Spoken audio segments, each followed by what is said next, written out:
Friends, welcome back to kachcha kitchen అండి. అందరూ బాగున్నారా? మేము కూడా బాగున్నామండి. ఈరోజు మినపప్పు పచ్చడి చేస్తున్నాను, చూడండి ఎలా చేయాలో చూపిస్తాను. ఇదిగోండి, ముందుగా కావాల్సిన పదార్థాలు: ఎండుమిరపకాయలు, మినపప్పు, ధనియాలు, జీలకర్ర, చింతపండు, ఆయిల్, ఉప్పు, ఉల్లిపాయ అండి. గోరింత పూసింది,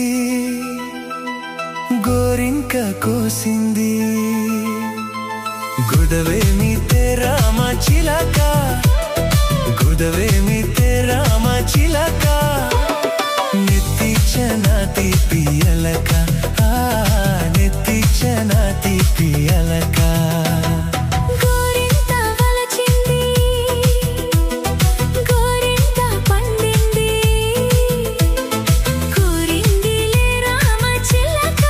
పచ్చడి రెడీ అయిపోయింది. మీకు నచ్చినట్లయితే లైక్ చేయండి, షేర్ చేయండి, సబ్స్క్రైబ్ చేసుకోండి. Bye friends.